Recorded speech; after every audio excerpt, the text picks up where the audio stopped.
elkarteak los chicos del Kaiola izendatu ditugu kabiala ikutxun bezala, gehien bat euren ibilbideagatik, bai 1972 urtean hasi zuten El Circo de los Hermanos Maiolik konpartxarekin, eta orduztik aurrera urtero konpartxa desberdinetan atera izan dira, gai desberdinak jorratu izan dituzte, eta horietako asko ospetsuak eta ezagunak direnak Tolosako herrian.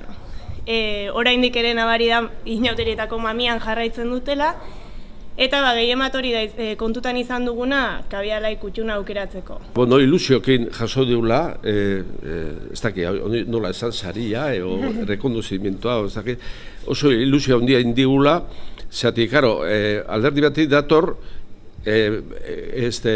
kabialai eta gure elkartea, gure Kaiola beti izan dute harremanak oso onak.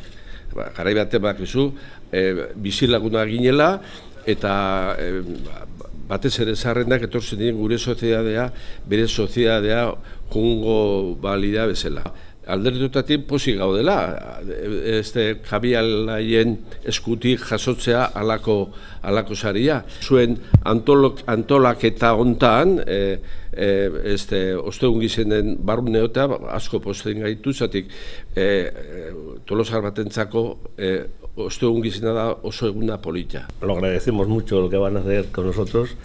Nos ha cogido bastante, no lo esperábamos, a pesar de que hemos estado tantos años saliendo, y nosotros animamos a la gente, el joven, que empiece como empezamos nosotros, y los que ya van, que sigan. Porque yo creo que el grupo que hemos estado nosotros saliendo desde el 62, ininterrumpidamente hasta este año, que creo que igual salimos también, pues, no sé, se hace más joven. Me ha hecho ilusión a estos años recibir un premio, porque siempre que recibes un premio, pues te gusta. Son 54 años que lo hemos pasado muy bien, y como decíamos hace poco también, siempre hemos salido pensando en disfrutar, pero sobre todo, ¿qué podía gustar lo que hacíamos al pueblo que nos veía, al pueblo de Tolosa?